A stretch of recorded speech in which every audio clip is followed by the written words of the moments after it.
इस फिल्म की कहानी एस्थर नाम की एक 9 साल की लड़की के ऊपर आधारित है जो अपनी हवस मिटाने के लिए अपने ही बाप के साथ घपाघप करने का प्लान बनाती है। अब इसके लिए वो आगे क्या क्या करती है ये हम आज की इस एक्सप्लेनेशन में देखने वाले हैं। हेलो दोस्तों, आज मैं जिस फिल्म को एक्सप्लेन करने वाला हूँ उस फिल्म का नाम है ऑर्फन और ये फिल्म 2009 में रिलीज हुई थी। मूवी की शुरुआत में हम एक मैरिड कपल केट और जॉन को देखते हैं। दोनों की रिलेशनशिप कुछ खास अच्छी नहीं चल रही थी क्योंकि हाल ही में केट ने अपनी बेटी जेसिका को खोया था। दरअसल जेसिका पैदा होने से पहले ही केट के पेट में ही मर गई थी और इस इंसिडेंट की वजह से केट बहुत ज्यादा डिस्टर्ब रहने लगी थी और अपने इस गम को भुलाने के लिए केट ने शराब पीना भी शुरू कर दिया था। अब इस चीज से उभरने के लिए केट एक साइकियाट्रिस्ट एलिस से थेरेपी ले रही थी और उसने पिछले 1 साल से अपने दारू पीने की लत को भी कंट्रोल कर लिया था। केट ने अपनी मरी हुई बेटी जेसिका की अस्थियों को अपने गार्डन में दफना दिया था और उसके ऊपर एक पौधा लगा दिया था ताकि जैसे जैसे वो पौधा बड़ा होता जाएगा केट को लगेगा कि जेसिका भी बड़ी हो रही है। जेसिका के अलावा भी केट के 2 बच्चे और होते हैं जिसमें एक 5 साल की बेटी मैक्स थी और एक 12 साल का बेटा डैनियल।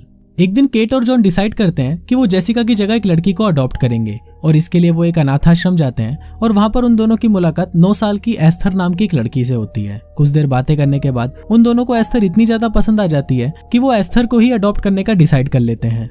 अनाथ आश्रम की इंचार्ज सिस्टर एबिगेल उनको बताती है कि एस्थर रशिया से है, पर रशिया से होने के बावजूद वो बहुत ही अच्छी इंग्लिश बोलती है। सिस्टर एबिगेल उनको ये भी बताती है कि जो फैमिली उसे यहाँ पर लेकर आई थी वो एक फायर एक्सीडेंट में मर गई थी और उस एक्सीडेंट में एस्थर बहुत ही मुश्किल से बची थी। इसके साथ साथ एस्थर बहुत ही ज्यादा होशियार है और अपने उम्र के बच्चों से कई ज्यादा आगे भी है। ये सभी बातें केट और जॉन को बहुत अच्छी लगती है और वो एस्थर को अपने घर ले आते हैं। घर आते ही एस्थर केट की छोटी बेटी मैक्स से बहुत जल्दी ही घुल मिल जाती है और वो उससे बातें करने के लिए साइन लैंग्वेज भी सीख जाती है। दरअसल मैक्स को पैदा होने के साथ ही सुनाई देना बंद हो गया था, इसलिए सभी लोग उससे साइन लैंग्वेज में बात करते थे। दूसरी तरफ उनके बेटे डैनियल को एस्थर बिल्कुल भी पसंद नहीं आती क्योंकि जब से एस्थर घर पर आई है जॉन और केट अपनी सारी अटेंशन एस्थर को ही दे रहे थे और इसी वजह से डैनियल एस्थर से जलने लगता है। एस्थर के घर आने से केट बहुत खुश होती है और उसको लगता है कि अब जाकर उसकी फैमिली कंप्लीट हुई है। अब केट काफी ज्यादा रिलैक्स फील करने लगती है और उसका और जॉन का रिलेशनशिप भी वापस नॉर्मल होने लगता है। उसी रात हम केट को देखते हैं जो बहुत ज्यादा मूड में होती है। फिर केट जॉन के पास आती है और उसके साथ घपाघप करना शुरू कर देती है, पर तभी वहाँ पर एस्थर मैक्स को लेके आ जाती है और बोलती है कि हमें बाहर बिजली के कड़कने से बहुत ज्यादा डर लग रहा है। फिर केट मैक्स को अपने पास सुला लेती है और एस्थर जाकर जॉन के पास सो जाती है। अगले दिन हम डैनियल को देखते हैं जो अपनी टॉय गन के साथ खेल रहा होता है। खेलते हुए डैनियल एक कबूतर को शूट कर देता है जिससे वो कबूतर वहीं गिरकर तड़पने लगता है। तभी वहाँ पर एस्थर मैक्स के साथ आती है और वो डैनियल को एक पत्थर देकर बोलती है कि इस कबूतर को मार दो क्योंकि अगर वो कबूतर यहीं पड़ा रहेगा तो वो ठंड से तड़प तड़प कर मर जाएगा। इससे अच्छा है कि हम इसे अभी मुक्त कर देते हैं। पर डैनियल काफी डर जाता है और वो एस्थर को ऐसा करने से मना कर देता है। फिर एस्थर खुद उस पत्थर को उठाती है और उस कबूतर को मार डालती है। इसके बाद एस्थर स्कूल जाती है और स्कूल के सारे बच्चे उसका काफी मजाक उड़ाते हैं क्योंकि उसने अपने गले और हाथों में बैंड पहना हुआ था जिससे वो काफी अजीब लग रही थी। उनमें से एक लड़की एस्थर के बैंड को उतारने की भी कोशिश करती है पर इस पर एस्थर पागलों की तरह जोर जोर से चिल्लाने लगती है। घर आने पर केट एस्थर को जेसिका के बारे में बताती है और उसे वो जेसिका की कब्र दिखाती है जहाँ पर उसकी अस्थियां दबी हुई थी। ये सब देखकर एस्थर बहुत ज्यादा इमोशनल हो जाती है और वो केट को गले लगकर रोने लगती है। अब केट को भी ऐसा लगने लगा था कि उसके और एस्थर के बीच एक अच्छा सा माँ बेटी का रिश्ता बन गया है। रात को जॉन और केट का वापस से मूड बन जाता है और वो दोनों किचन के अंदर ही घपाघप करना शुरू कर देते हैं। दोनों चरम सुख का आनंद लेने ही वाले होते हैं कि तभी वहाँ पर एस्थर आ जाती है और उन दोनों को ईंट से ईंट बजाते हुए देखने लगती है। फिर उन दोनों की नजर भी एस्थर पर पड़ती है और वो अपने इस प्रोसेस को आधे में ही छोड़ देते हैं। अगले दिन केट उस रात के घपाघप के बारे में बात करने के लिए एस्थर के पास जाती है और उसे बोलती है कि कभी कभी बड़े लोग कुछ ऐसी चीजें करते हैं जिन्हें बच्चों को नहीं देखना चाहिए। इस पर एस्थर केट को बोलती है कि मुझे पता है कि आप लोग संभोग कर रहे थे। ये सुनकर केट चौंक जाती है और वो जॉन को जाके बताती है कि इस लड़की को घपाघप के बारे में सब कुछ पता है। इस पर जॉन केट को बोलता है कि इसमें कोई बड़ी बात नहीं है, शायद उसने ये सब स्कूल में या अपने पिछले माँ बाप से सुना होगा। इसके बाद जॉन एस्थर और मैक्स को पार्क में घुमाने के लिए लेके जाता है और वहाँ पर एस्थर उसी लड़की को देखती है जिस लड़की ने उसे स्कूल में काफी परेशान किया था। एस्थर पहले तो उस लड़की को बस घूरती रहती है जिससे वो लड़की थोड़ा अनकंफर्टेबल फील करती है। इसके बाद जब वो लड़की स्लाइड पर जाती है तो एस्थर पीछे से आकर उसको धक्का दे देती है जिससे वो लड़की नीचे आकर गिरती है और उसका एक हाथ टूट जाता है। रात को डिनर करते वक्त जब केट और जॉन एस्थर से उस लड़की के बारे में पूछते हैं तो एस्थर उन्हें झूठ बोलती है और बताती है कि उसने कुछ नहीं किया और वो लड़की खुद ही फिसल गई थी। यहाँ तक कि मैक्स भी एस्थर की साइड लेती है और वो बताती है कि वो लड़की खुद गिरी थी। अगले दिन केट एस्थर और मैक्स के साथ शॉपिंग करने जाती है। तभी केट को सिस्टर एबिगेल का फोन आता है और केट सिस्टर एबिगेल को एस्थर के बिहेवियर के बारे में बताने लगती है। वहीं पर एस्थर मैक्स से पूछती है कि तुम्हारी मॉम फोन पर क्या बात कर रही है, तो मैक्स केट के लिप्स रीड करके एस्थर को बताती है कि तुम्हारे बारे में ही बातें हो रही है।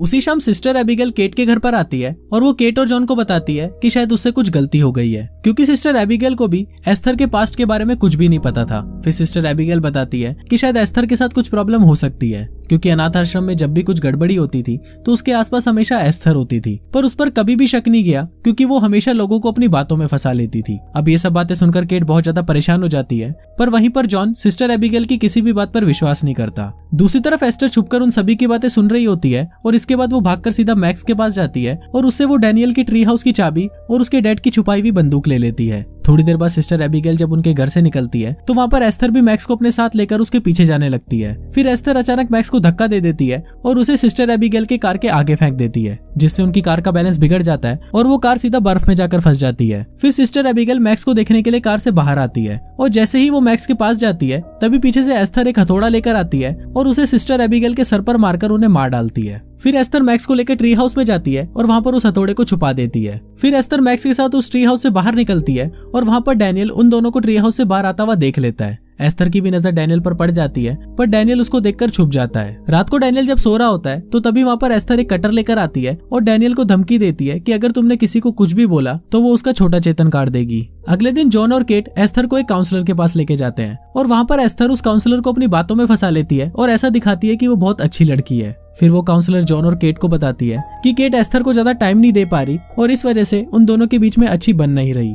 घर आने के बाद केट को अनाथ आश्रम से फोन आता है और तब उसे पता चलता है कि सिस्टर एबिगेल जब से उनके घर से निकली है तब से वो मिसिंग है। अब कुछ दिन तक पुलिस इन्वेस्टिगेशन चलती है और कुछ दिन बाद पुलिस को सिस्टर एबिगेल बर्फ में दबी हुई मिलती है। अब इन सब चीजों से केट और भी ज्यादा परेशान हो जाती है और वो जॉन को बोलती है कि एस्थर के साथ कुछ तो गड़बड़ है और उन्हें एस्थर के बारे में पता लगाना चाहिए। फिर केट अनाथ आश्रम में फोन करके एस्थर के रिकॉर्ड्स मांगती है, पर उनके पास भी एस्थर से रिलेटेड कोई भी डॉक्यूमेंट्स नहीं होते। शाम को केट जब अपने किचन में काम कर रही होती है तो तभी वहाँ पर एस्थर आती है और वो केट को एक फूलों का गुलदस्ता देती है। ये फूल एस्थर ने उस पौधे से तोड़े थे जहाँ पर जेसिका की राख दबी हुई थी। ये देखकर केट को बहुत गुस्सा आता है और वो एस्थर के हाथ को पकड़कर खींचने लगती है। एस्थर भी जानबूझकर जोर जोर से चिल्लाना शुरू कर देती है और तभी वहाँ पर जॉन आता है और एस्थर को वहाँ से ले जाता है। फिर ये सीन यही शिफ्ट होता है और हम एस्थर को देखते हैं जो जानबूझकर एक मशीन में अपना हाथ डालती है और अपने हाथ की हड्डी को तोड़ देती है। फिर एस्थर जॉन के सामने ऐसा दिखाती है कि ये सब केट ने ही उसके साथ किया है। ये सब देखकर जॉन को बहुत गुस्सा आता है और वो केट के पास जाकर उसे झगड़ने लगता है। अब केट इन सब चीजों से बहुत परेशान हो चुकी थी, इसलिए शाम को वो एक वाइन की शॉप में जाती है और वहाँ से 2 वाइन की बोतल लेती है। पर घर आकर उसे रियलाइज होता है कि ये सब करना ठीक नहीं है, तो वो किचन के सिंक में एक बोतल को खाली कर देती है और दूसरी बोतल को वहीं छुपा कर रख देती है। अगले दिन केट बच्चों को स्कूल छोड़ने जाती है। जैसे ही डैनियल कार से बाहर निकलता है तो जाते वक्त उसकी कुछ किताबें नीचे गिर जाती है। फिर केट डैनियल की किताबें उठाने के लिए कार से बाहर आती है और जैसे ही वो कार से बाहर निकलती है तभी वहाँ पर एस्थर उस कार के ब्रेक्स को हटा देती है,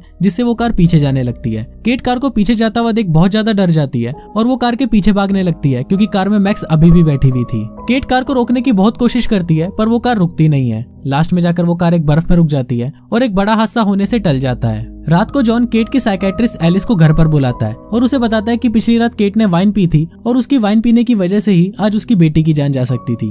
दरअसल एस्थर ने ही जॉन को बताया था कि केट पिछली रात वाइन की बोतलें लेकर आई थी और एस्थर ने ही वो छुपाई हुई बोतल भी जॉन को ढूंढ कर दी थी। इसके बाद एलिस और जॉन केट को रिहैब सेंटर भेजने का डिसाइड करते हैं। केट उनको बहुत समझाती है कि उसने वाइन नहीं पी, पर कोई भी उसकी बात पर विश्वास नहीं करता। इसके बाद हम डैनियल को देखते हैं जो छुपकर मैक्स के पास जाता है। वहाँ पर मैक्स डैनियल को कुछ ड्राइंग्स दिखाती हैं जिसमें उसने एस्थर के सारे कारनामों को ड्रॉ कर रखा था। फिर डैनियल मैक्स को बोलता है कि वो ट्री हाउस में जाकर वहाँ से सारे सबूत लेकर आएगा, जिससे वो अपने मॉम डैड को एस्थर के बारे में सारी सच्चाई बता सके। दूसरी तरफ एस्थर भी उनके कमरे के बाहर खड़ी होती है और उन दोनों की सारी बातें सुन लेती है। अगले दिन केट को एस्थर के रूम की तलाशी लेते हुए एक डायरी मिलती है जिसमें बहुत सारे आदमियों की फोटोज होती है। इसके साथ उस डायरी पे एक लोगो भी लगा होता है जिस पर सारने इंस्टीट्यूट का नाम लिखा होता है। उस इंस्टीट्यूट पर कॉल करने पर उसे पता चलता है कि वो कोई अनाथ आश्रम नहीं है बल्कि एक मेंटल हॉस्पिटल है। इसके बाद हम डैनियल को देखते हैं जो एस्थर के खिलाफ सबूत इकट्ठा करने के लिए ट्री हाउस में जाता है, पर तभी वहाँ पर एस्थर खुद ही सारे सबूत लेकर आ जाती है और उन्हें डैनियल के सामने ही जला देती है। इसके साथ साथ वो ट्री हाउस में भी आग लगा देती है और डैनियल को वहाँ पर बंद करके वहाँ से चली जाती है। अब डैनियल भी खुद को बचाने के लिए ट्री हाउस की खिड़की से बाहर निकलता है, पर ज्यादा आग लगने की वजह से वो वहाँ से नीचे गिर जाता है और बेहोश हो जाता है। दूसरी तरफ केट भी ट्री हाउस में लगी हुई आग को देख लेती है और वो भागते हुए ट्री हाउस की तरफ जाती है। वहाँ पर एस्थर डैनियल को बेहोश पड़ा हुआ देखकर एक बड़ा सा पत्थर उठाती है और उसे डैनियल को मारने की कोशिश करती है, पर तभी वहाँ पर मैक्स एस्थर को धक्का देकर उसे ऐसा करने से रोक देती है। फिर केट भी वहाँ पर आ जाती है और वो लोग डैनियल को हॉस्पिटल ले जाते हैं। हॉस्पिटल में केट जॉन को एस्थर के बारे में बताती है, पर जॉन अभी भी उस पर विश्वास नहीं करता। इसके बाद हम एस्थर को देखते हैं जो डैनियल का दम घोटकर उसे फिर से मारने की कोशिश करती है, पर डैनियल फिर भी बच जाता है। तभी केट भागते हुए एस्थर के पास आती है और उसे एक जोर से थप्पड़ मारती है, क्योंकि उसे पता था कि एस्थर ने ही डैनियल को मारने की कोशिश करी थी। पर तभी वहाँ पर जॉन आ जाता है और एस्थर को वहाँ से ले जाता है और डॉक्टर्स भी केट को पकड़कर उसे बेहोशी का इंजेक्शन दे देते हैं। इसके बाद जॉन एस्थर और मैक्स को घर ले आता है। जॉन काफी परेशान होता है, इसलिए वो वाइन की बोतल खोलता है और वाइन पीना शुरू कर देता है। वाइन पीने की वजह से जॉन को नशा हो जाता है और वो बिल्कुल भी होश में नहीं होता। तभी वहाँ पर एस्थर एक बोल्ड ड्रेस पहनकर आती है और जॉन के पास आकर उसे किस करना शुरू कर देती है। फिर वो जॉन के साथ गपागप करने की कोशिश करती है, पर जॉन एस्थर को अपने से दूर कर देता है और बोलता है कि मैं तुम्हें सिर्फ अपनी बेटी की तरह प्यार करता हूँ। इस सबसे एस्थर बहुत ज्यादा गुस्सा हो जाती है और अपने रूम में जाकर बहुत रोती है और रूम का सारा सामान तोड़ने लगती है। दूसरी तरफ जब केट को होश आता है तो उसे सारने इंस्टीट्यूट से फोन आता है। वहाँ का डॉक्टर केट को जो बात बताता है वो सुनकर आप दंग रह जाओगे। डॉक्टर केट को बताता है कि एस्थर का असली नाम लीना है और वो कोई 9 साल की बच्ची नहीं बल्कि एक 33 साल की औरत है। दरअसल एस्थर को एक रेयर बीमारी है जिस वजह से उसका शरीर और हाइट बढ़ नहीं पाई। डॉक्टर ये भी बताता है कि एस्थर उसके हॉस्पिटल की सबसे खतरनाक पेशेंट थी जिसने लगभग 7 लोगों को मार डाला था और उसे लास्ट में जिस फैमिली ने अडॉप्ट किया था उस फैमिली को भी एस्थर ने जला दिया था। फिर डॉक्टर केट को बोलते हैं कि अगर एस्थर तुम्हारे घर पर है तो तुरंत पुलिस को फोन करो और अपनी पूरी फैमिली को लेकर उस घर से बाहर चले जाओ। ये सब सुनते ही केट जॉन को फोन करती है, पर जॉन उसका फोन नहीं उठाता। केट अब इससे बहुत ज्यादा डर जाती है और वो भागते हुए अपने घर की तरफ जाती है। दूसरी तरफ हम एस्थर को देखते हैं जो अपने गले और हाथ पर बंधे हुए बैंड को उतारती है और हम देखते हैं कि उसके हाथ और गले पर कट के निशान लगे हुए हैं। फिर एस्थर अपना पूरा मेकअप उतारती है और यहाँ हम एस्थर का असली चेहरा देख पाते हैं जो एक 33 साल की औरत का था। फिर जॉन एस्थर को देखने के लिए उसके रूम में जाता है, पर एस्थर वहाँ पर नहीं होती। तभी अचानक घर का फोन बजता है और जॉन जैसे ही फोन को उठाता है पीछे से एस्थर आ जाती है और चाकू से मार मारकर जॉन को मार डालती है। थोड़ी देर बाद घर पर केट भी आ जाती है और जॉन को वहाँ पर मरा हुआ देखकर बहुत रोती है। फिर केट मैक्स को बचाने के लिए उसके पास जाती है, पर तभी वहाँ पर एस्थर बंदूक से केट को शूट करने लगती है। मैक्स भी एस्थर से बचने के लिए घर से बाहर निकल जाती है और घर के पास में ही बने हुए ग्रीन हाउस में जाकर छुप जाती है। फिर एस्थर भी उसको ढूंढते हुए ग्रीन हाउस में आ जाती है और केट भी उसे बचाने के लिए ग्रीन हाउस की छत पर आ जाती है। फिर केट ग्रीन हाउस के कांच को तोड़कर सीधा एस्थर पर आकर गिरती है, जिससे एस्थर वहीं पर बेहोश हो जाती है और तभी केट देखती है कि वहाँ पर पुलिस भी आ चुकी है। फिर केट मैक्स को लेकर वहाँ से बाहर निकल जाती है और जैसे ही वो दोनों घर से थोड़ा दूर जाते हैं वहाँ पर एस्थर फिर से आ जाती है और केट पर हमला करने लगती है। एस्थर केट को चाकू से मारने की कोशिश करती है और अब यहाँ केट को भी अपने आप को बचाने में बहुत मुश्किल हो रही होती है। तभी मैक्स वहाँ पर पड़ी हुई बंदूक को उठाती है और उसे एस्थर को गोली मारती है, पर वो गोली सीधा जाकर बर्फ पर लगती है जो नदी के ऊपर जमी हुई थी। फिर वो बर्फ वहाँ से टूटने लगती है और केट और एस्थर दोनों पानी के अंदर चले जाते हैं। फिर पानी के अंदर केट एस्थर को धक्का देकर वहाँ से बाहर आ जाती है, पर एस्थर ने बाबा बंगाली का चूरन खाया था इसलिए वो वापस से बाहर आ जाती है और केट का पैर पकड़कर बोलती है कि मम्मी मैं मरना नहीं चाहती। इस पर केट उसे बोलती है कि हाँ मेरी बेटी आजा, और केट उसे एक लात मारकर सीधा पानी के अंदर गिरा देती है। फिर केट मैक्स को अपने साथ लेकर वहां से चली जाती है और कुछ इसी तरह से ये फिल्म यहीं खत्म हो जाती है। तो दोस्तों ये थी ऑर्फन फिल्म की पूरी कहानी। अगर हम इसकी रेटिंग की बात करें तो IMDb पर इसको मिले हैं 7 आउट ऑफ 10 और 90% गूगल यूजर्स ने इसे पसंद किया है। दोस्तों अगर आपको वीडियो अच्छा लगा हो तो प्लीज इस वीडियो को लाइक करने के साथ साथ चैनल को सब्सक्राइब जरूर करना। मैं मिलता हूँ आपसे अगले वीडियो में, तब तक के लिए बाय।